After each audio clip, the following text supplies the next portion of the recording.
Shalom jemaat Tuhan yang dikasih. Shalom. Baik, kita mulai ibadah pada pagi hari ini. Terima kasih.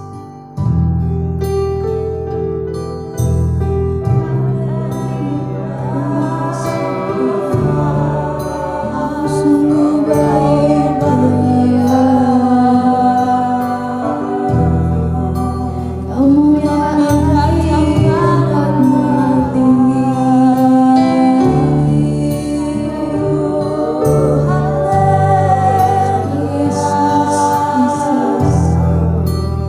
Jawab kami Tuhan, hati kami terima kasih Haleluya. Kaulah yang menang. Terima kasih Tuhan.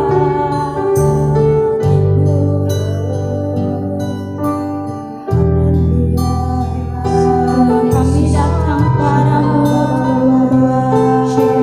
pujian dan syukur kami, pujian dan syukurku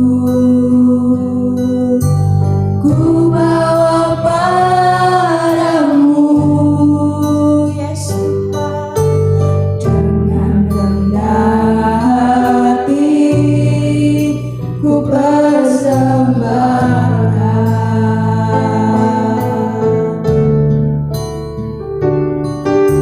Sadar bila ku ada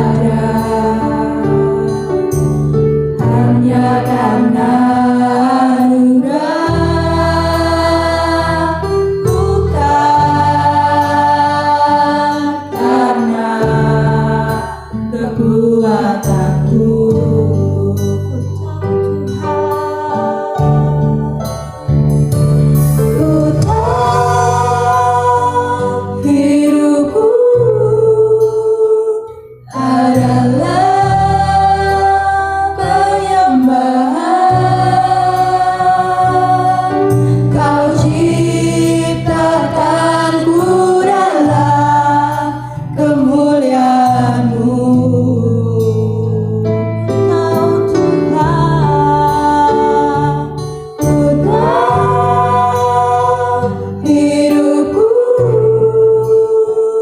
berharga di mata-Mu. Segenap hidupku persembahkan.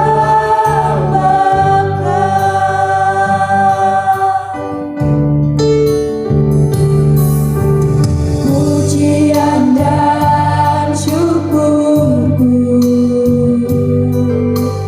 ku bawa padamu.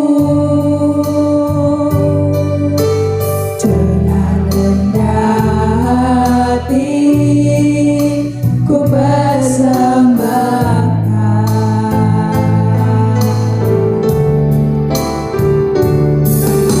Sadar bila ku ada hanya karena anugerah, bukan karena kekuatanku.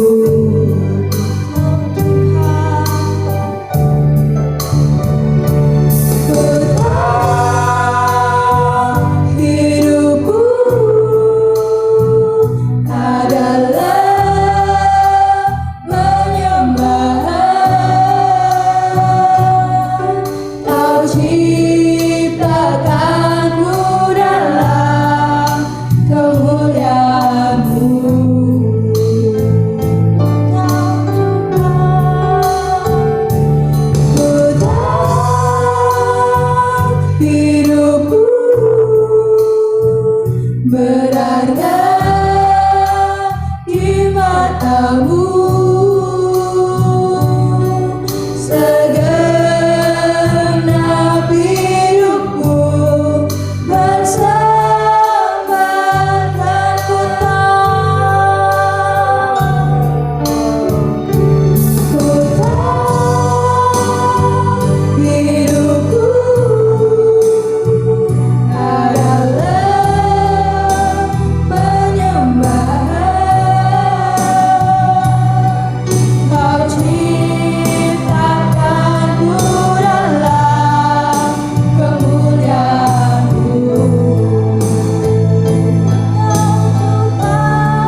Bapa, pada pagi hari ini kami siap memuliakan nama-Mu.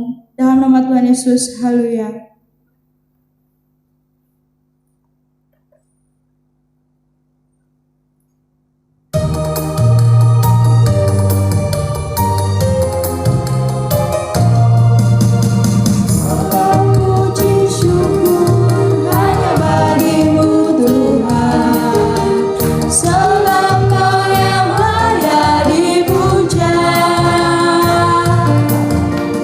Kami mau bersorak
kita berdoa untuk persembahan ini.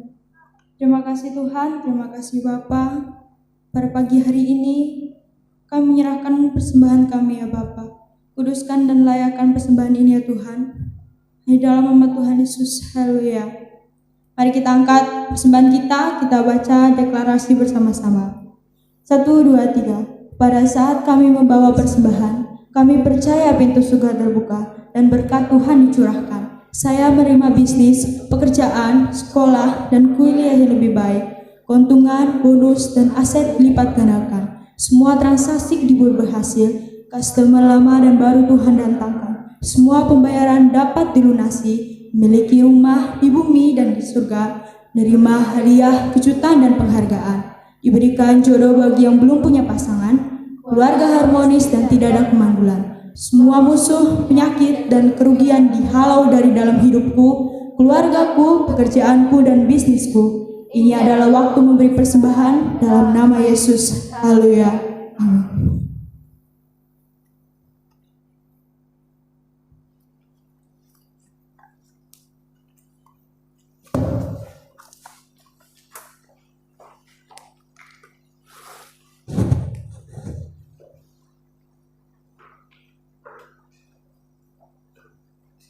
Kami bersyukur untuk hari ini kami boleh bersama-sama beribadah kepada Tuhan. Sekalipun masih secara online di rumah kami masing-masing, tetapi kami percaya Tuhan Engkau tidak terbatas. Engkau hadir dalam setiap rumah umat-Mu untuk melawat, untuk memulihkan, untuk menyembuhkan, untuk memberi kekuatan. Engkau hadir dengan kuasa-Mu yang tidak pernah terbatas. Bapa, kami mau pagi hari ini mendengarkan firman-Mu. Sebab firman-Mu itu pelita bagi kaki kami dan terang bagi jalan kami. Kami siap untuk diberkati oleh firman-Mu. Pakai hamba-Mu yang tidak ada apa-apanya ini untuk menjadi saluran berkat firman-Mu. Kami mengundang Engkau Roh Kudus bekerja di tengah-tengah kami, mengurapi kami semua. Kami siap untuk diberkati oleh firman-Mu dalam nama Tuhan Yesus. Amin. Bapak Ibu yang dikasihi oleh Tuhan, kita akan bersama-sama mendeklarasikan firman Tuhan. Saya ajak untuk kita mengangkat Alkitab kita. Mari sama-sama katakan, aku percaya firman-Mu berkuasa, aku percaya firman-Mu dapat merubah seluruh hidupku, aku percaya firman-Mu ini adalah Tuhan sendiri, aku siap untuk menerimanya dan melakukannya dalam nama Yesus. Amin. Salam Bapak Ibu yang dikasihi oleh Tuhan. Kembali kita bertemu dalam ibadah, sekalipun masih secara online. Sebenarnya kita pengen untuk bisa bersama-sama ada di gedung gereja ini, tetapi kita harus sabar oleh karena pandemi COVID-19 ini masih belum turun di bangsa kita.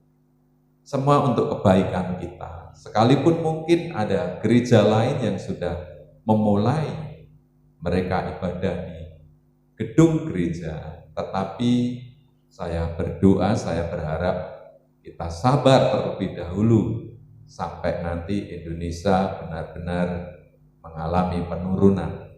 Itu sebabnya sekalipun kita masih secara online, tapi saya percaya Tuhan hadir di rumah kita masing-masing.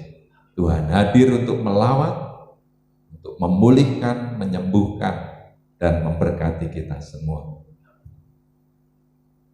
Tema khotbah hari ini adalah masih tentang krisis, yakni melakukan kehendak Tuhan di masa krisis. Beberapa minggu yang lalu kita sudah belajar tentang 3 tema. Yang pertama adalah bagaimana krisis bisa terjadi. Dengan panjang lebar saya bagikan kepada Bapak Ibu Saudara yang masih ingat. Yang kedua, yaitu di tengah krisis apakah saya bisa mengalami terobosan? Saya percaya di tengah krisis justru banyak kesempatan untuk kita mengalami terobosan. Dan yang ketiga adalah mengapa krisis bisa terjadi. Kemarin sudah saya sampaikan panjang lebar. Ada 3 hal mengapa krisis bisa terjadi. Dan hari ini tema kita adalah apa kehendak Tuhan yang harus dilakukan di masa krisis. Mari kita membuka Alkitab kita baca bersama-sama dalam Nehemia pasal yang kedua, ayatnya yang ke-11.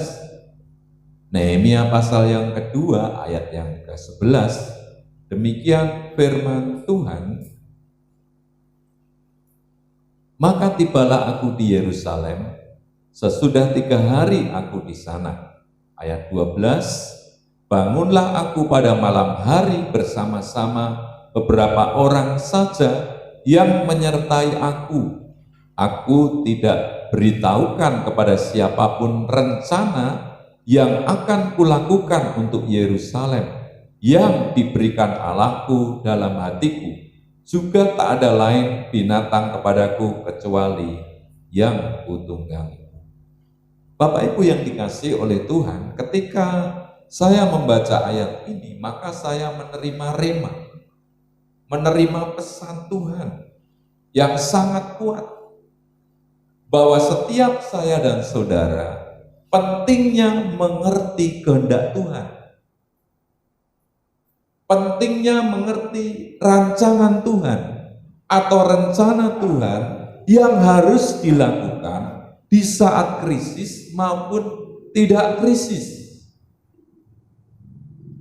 Mengapa kita harus melakukan kehendak atau rencana Tuhan dalam hidup kita? Kita mau belajar ada 3 hal di hari ini. Mengapa kita harus melakukan kehendak Tuhan atau rencana Tuhan dalam hidup kita? Nomor 1, saudara dan saya dirancang untuk kesenangan Tuhan. Bapak Ibu yang dikasihi oleh Tuhan, belum lama ini kita memperingati Hari Kemerdekaan Republik Indonesia yang ke-75. Orang menyebut dengan Independence Day. Saat seseorang mendapatkan hak untuk mengendalikan dirinya sendiri tanpa campur tangan orang lain atau tidak bergantung kepada orang lain lagi, itulah yang disebut dengan merdeka. Itulah yang disebut dengan bebas. Dan bukankah itu yang terjadi, yang dilakukan oleh Adam dalam Kejadian pasal 3 ayat yang ke-15? Adam menyatakan kebebasannya atau independen. Artinya dia ingin merdeka. Tidak mau lagi dipimpin oleh Roh Kudus. Tidak mau diatur oleh Tuhan. Dia mau merdeka, dia mau bebas. Dan bukankah demikian kita mewarisi apa yang dikerjakan oleh Adam di Taman Eden? Kita maunya bebas, kita maunya merdeka, kita maunya tidak mau diatur, mau mandiri, mau bebas.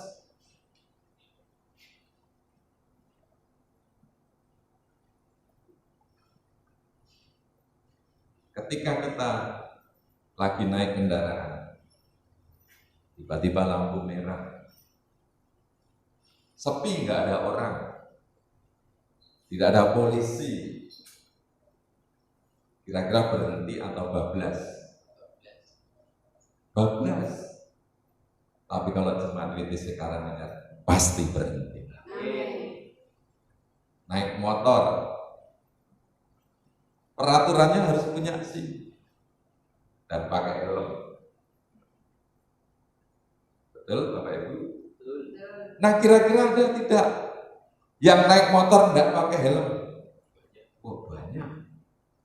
Tapi kalau jemaat WTC Karanganyar semuanya taat. Ada yang senyum-senyum tuh di rumah, ketahuan pas naik motor tidak pakai helm. Suatu kali saya dan istri pulang ke desa di Boyolali. Hari itu saya dan istri mau pergi ke sungai untuk mencari daun mint. Lalu saya pinjam motor dan tidak lupa juga pinjam helmnya. Padahal dekat. Saat saya dan istri naik motor pakai helm, itu diketawain sama saudara di sana, sama orang-orang di sana. Mereka pada ketawa. Ada yang bilang, Pak D, di sini nggak ada polisi. Saya bilang, saya bukan takut polisi. Saya takut Tuhan dan mau belajar tunduk kepada peraturan pemerintah. Bapak dan Ibu yang dikasihi Tuhan, bukankah kita pengennya bebas dan tidak mau diatur? Tuhan menciptakan saudara dan saya, salah satu tujuannya adalah untuk kesenangannya. Dan saat kapan saudara dan saya menyenangkan Tuhan? Bukan saat saudara dan saya menyanyikan menyenangkanmu, senangkanmu, hanya itu kerinduanku, menyenangkanmu, senangkan hatimu, hanya itu kerinduanku. Pada saat saudara memilih hidup dalam ketaatan walau sulit, saat itulah Anda sedang menyenangkan hati Tuhan. Pada saat Anda harus mengasihi musuh walau sakit, saat itulah Anda sedang menyenangkan Tuhan. Saat Anda memberi walau dalam kekurangan, saat itulah Anda menyenangkan hati. Ada seorang hamba Tuhan namanya Cak Kolson, bukan Cak Lontong, bukan Cak, ini bukan Cak dari Madura, bukan.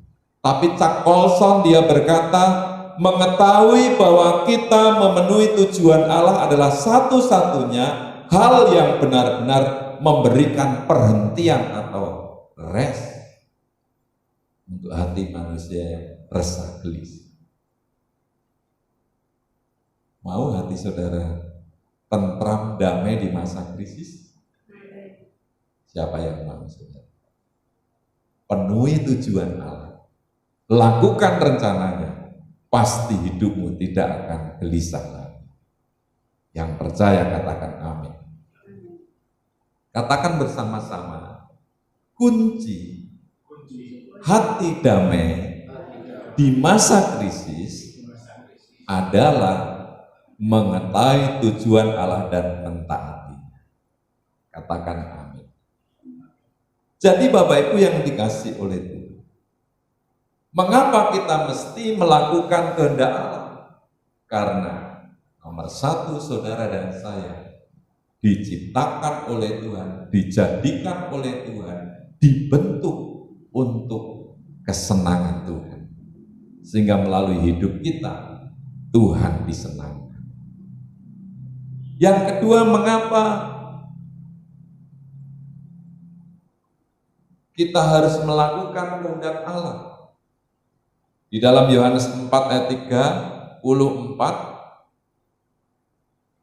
kita akan baca Yohanes 4 ayat 34.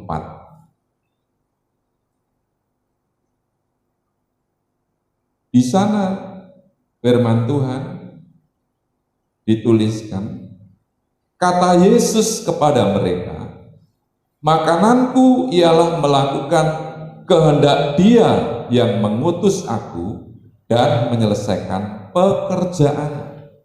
Garis bawahi kata makananku ialah melakukan kehendak Dia yang mengutus aku. Peristiwa ini peristiwa di mana murid-murid sedang sibuk mencari makan. Sementara Tuhan Yesus sedang sibuk melayani perempuan Samaria. Lalu ketika murid-murid datang dan sudah membawa makanan, maka Tuhan Yesus menjawab, makananku adalah melakukan kehendak Dia yang mengutus aku.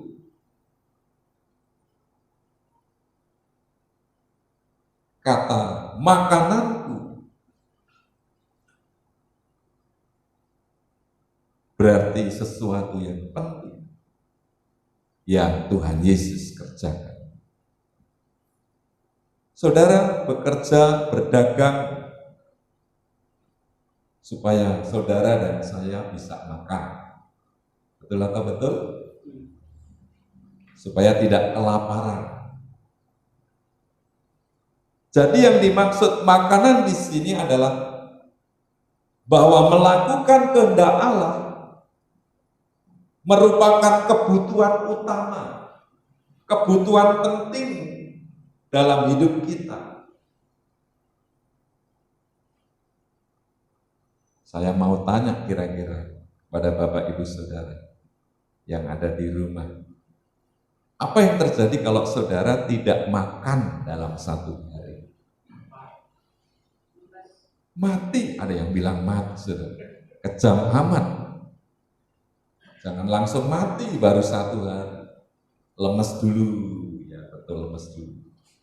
Om baru satu hari ya lemes dulu.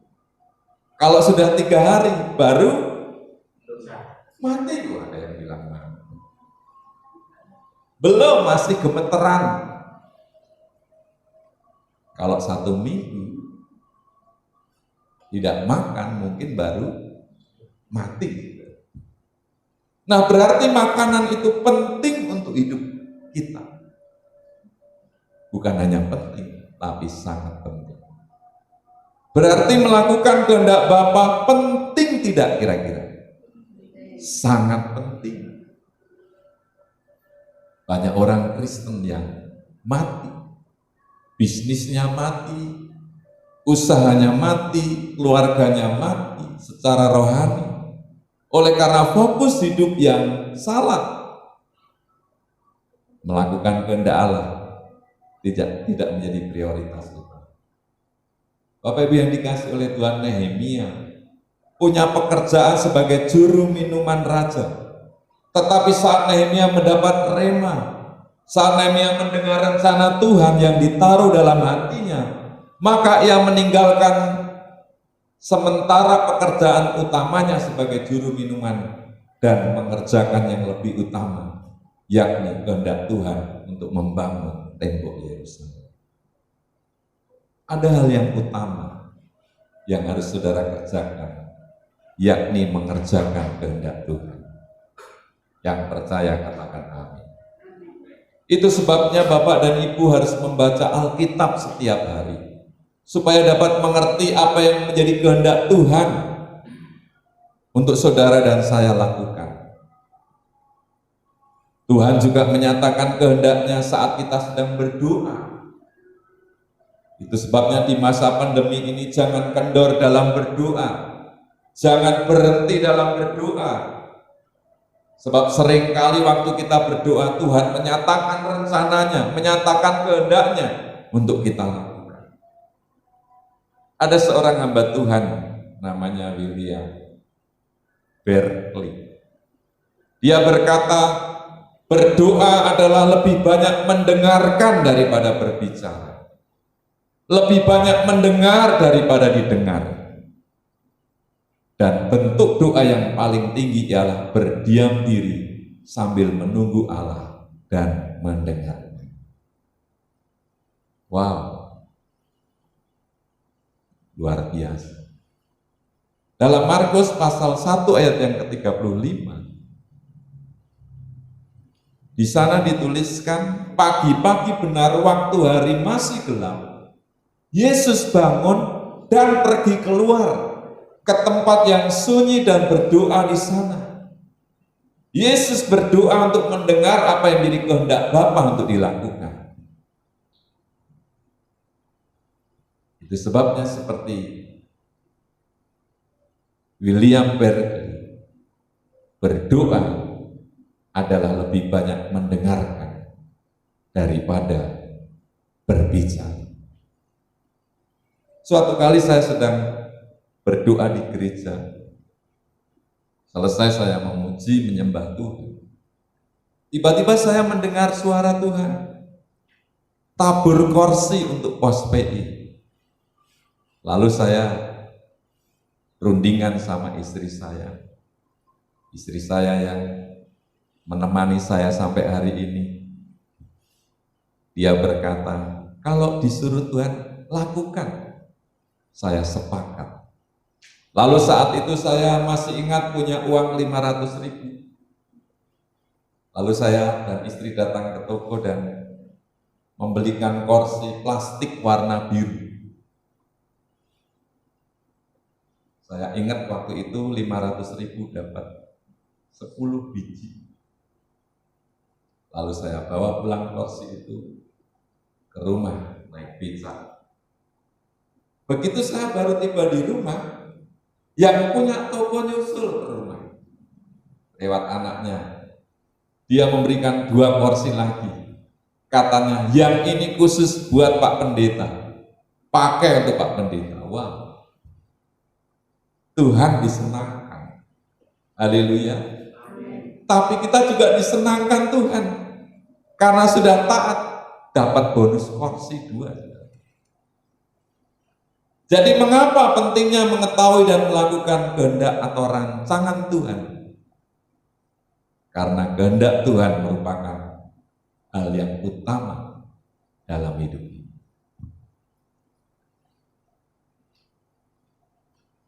Yang ketiga, mengapa pentingnya mengerti dan melakukan rancangan dan kehendak Tuhan dalam hidup kita? Karena Tuhan mau bekerja melalui hidup kita. Saya mau tanya kepada Bapak dan Ibu, saudara semua, bisakah Tuhan membangun tembok Yerusalem? Bisa. Jawabnya bukan hanya bisa, pasti bisa.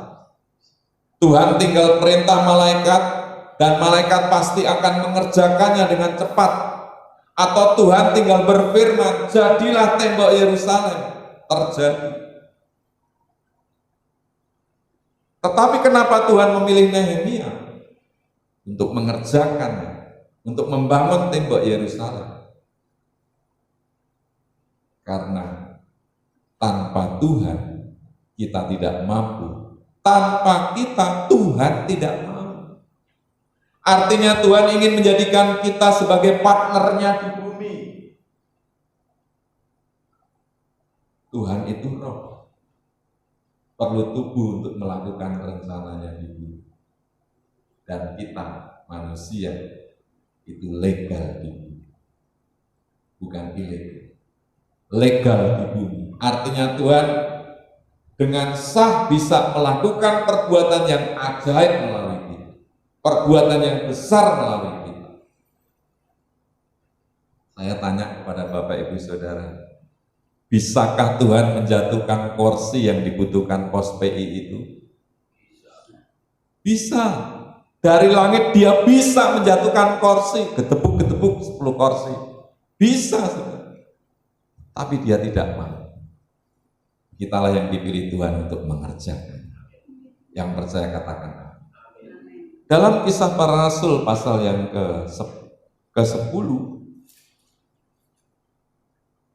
Kisah Para Rasul pasal yang ke-10, judulnya adalah Petrus dan Kornelius. Petrus dan Kornelius. Kenapa enggak ditulis malaikat dan Kornelius, tapi nama Petrus dan Kornelius? Itulah hebatnya Tuhan. Dia mau memakai manusia untuk menjadi partnernya di bumi. Mestinya judulnya dikasih judul Malaikat dan Kornelius. Tapi di situ ditulis Petrus dan Kornelius.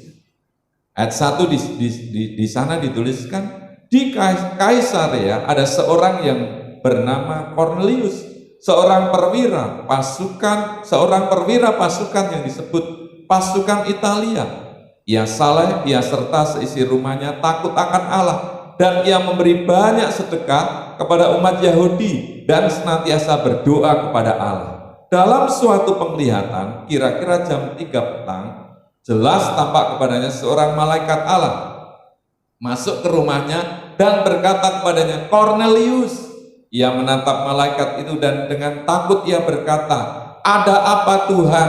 Jawab malaikat itu, semua doamu dan sedekahmu telah naik ke hadirat Allah, dan Allah mengingat engkau. Dan sekarang suruhlah beberapa orang ke Yope untuk menjemput seorang yang bernama Simon dan yang disebut Petrus. Saya tanya, Simon yang disebut Petrus itu malaikat atau manusia? Manusia. Masa ada malaikat namanya Petrus? Untuk apa Simon dijemput?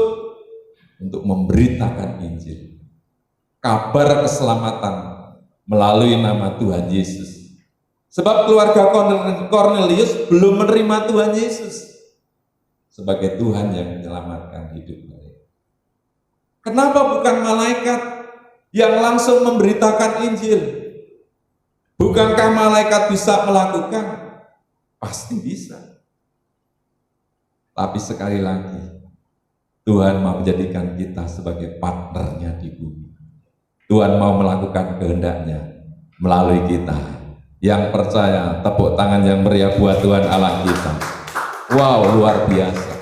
Saya berdoa di pagi hari ini supaya setiap saudara yang mendengar berita kebenaran ini, relakan dirimu dan katakan kepada Tuhan, Tuhan, ku berikan hidupku untuk mengerjakan rencanamu di bumi. Saya berdoa setiap saudara merelakan diri untuk dipakai Tuhan, menjadi partnernya. Ada kata-kata bijak yang perlu saudara dan saya terapkan dalam hidup kita. Kata-kata itu berbunyi seperti, harapkanlah hal-hal yang besar dari Tuhan. Usahakanlah hal-hal yang besar bagi Tuhan. Saya ulangi, harapkanlah hal-hal yang besar dari Tuhan. Usahakanlah hal-hal yang besar bagi Tuhan. Wow. Bersama dengan Tuhan, saya percaya Bapak Ibu akan melakukan hal-hal yang besar. Saya berdoa semua yang mendengar kebenaran hari ini akan melakukan hal-hal yang besar bersama dengan Tuhan dan bagi Tuhan. Ada satu pujian, hidupku menggenapi firman-Mu, tanda mujizat sertai tiap langkahku. Kau bersamaku, di dalamku, jadi bukti kebesaran-Mu. Ada 3 hal yang penting di pagi hari ini. Mengapa kita harus mengetahui dan melakukan kehendak-Nya, bahkan di masa krisis sekali. Nomor 1, kenapa kita harus mengetahui dan melakukan kehendak-Nya? Karena Tuhan menciptakan saudara dan saya untuk kesenangan.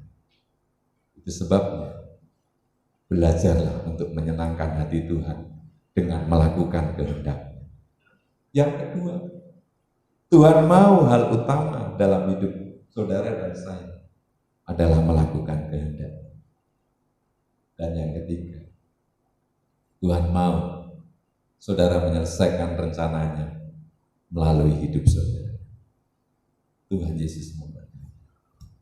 Saya mau mengajak Bapak Ibu Saudara untuk menikmati tubuh dan darah Tuhan Yesus.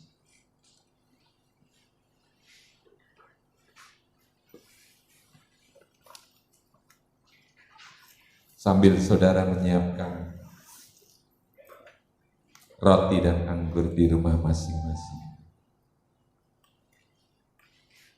mari kita siapkan hati kita untuk menerima tubuh dan darah Tuhan. Sambil kita mau menaikkan pujian, hidupku menggenapi firman, tanda mukjizat sertai tiap langkah.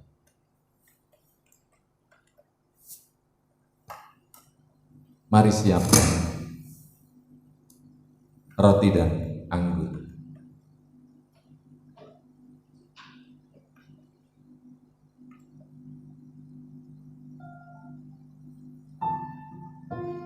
Terima kasih Tuhan. Oh, terima kasih Tuhan. Terima kasih buat kebenaran firman. Oh Tuhan, Engkau begitu dahsyat. Oh Tuhan, Engkau begitu dahsyat. Oh, Engkau begitu dahsyat. Begitu ajaib Tuhan, begitu luar biasa. Oh, terima kasih Tuhan. Menggenapi firman-Mu, tanda mukjizat sertai tiap langkahku. Kau bersamaku di dalamku, jadi bukti kebesaran-Mu. Hidupku menggenapi firman-Mu, tanda mukjizat sertai tiap langkahku. Kau bersamaku di dalamku, jadi bukti kebesaran-Mu.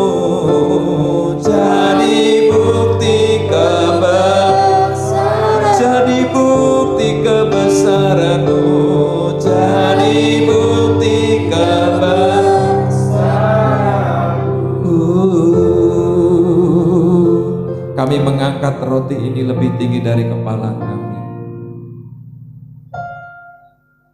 Sebab firman-Mu berkata, sebab apa yang telah kuteruskan kepadamu telah aku terima dari Tuhan, yaitu bahwa Tuhan Yesus pada malam waktu Ia diserahkan mengambil roti, dan sudah itu Ia mengucap syukur atasnya, Ia memecah-mecahkannya dan berkata, inilah tubuhku yang diserahkan bagi kamu, perbuatlah ini menjadi peringatan akan aku. Bapak Ibu yang dikasihi oleh Tuhan, bukankah roti yang kita pecahkan adalah persekutuan dengan tubuh Tuhan Yesus Kristus? Mari makan dalam nama.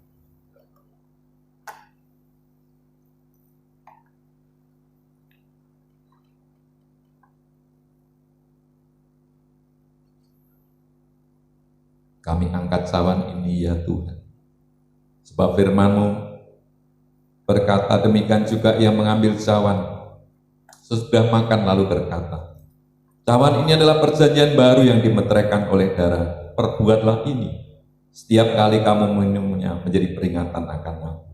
Sebab setiap kali kamu makan roti ini dan minum cawan ini, kamu memberitakan kematian Tuhan sampai Ia datang. Jadi barang siapa dengan cara yang tidak layak makan roti ini atau minum cawan Tuhan, ia berdosa terhadap tubuh dan darah Tuhan. Bapak Ibu yang dikasihi oleh Tuhan, bukankah cawan yang kita angkat adalah persekutuan dengan darah Tuhan Yesus? Mari kita minum dalam nama.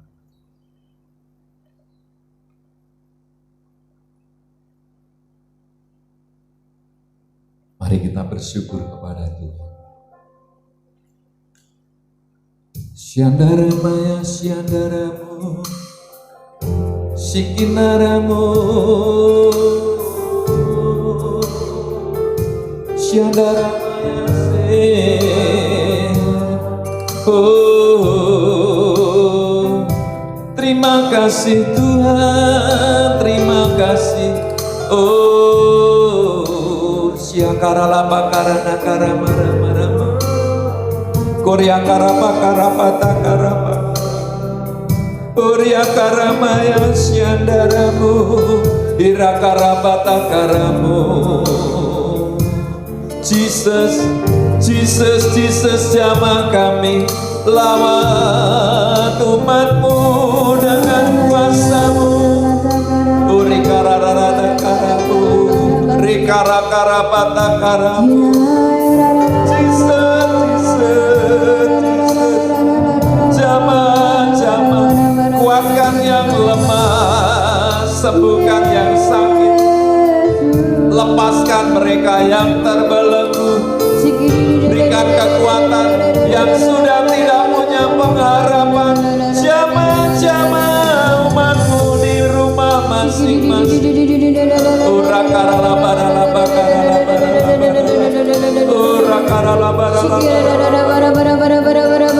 Kau hebat Tuhan, Engkau dahsyat.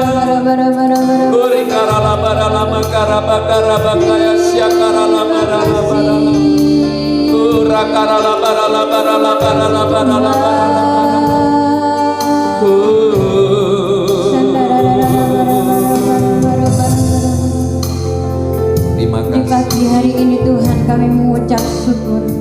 Terima kasih Bapa kalau Tuhan telah menyertai kami di dalam ibadah. Kami telah memberikan pujian, penyembahan, dan kami juga diberkati oleh firman-Mu Tuhan. Di pagi hari ini Bapa, kami percaya pagi hari ini kami dipenuhi oleh Roh-Mu. Kami diurapi oleh Roh-Mu Tuhan.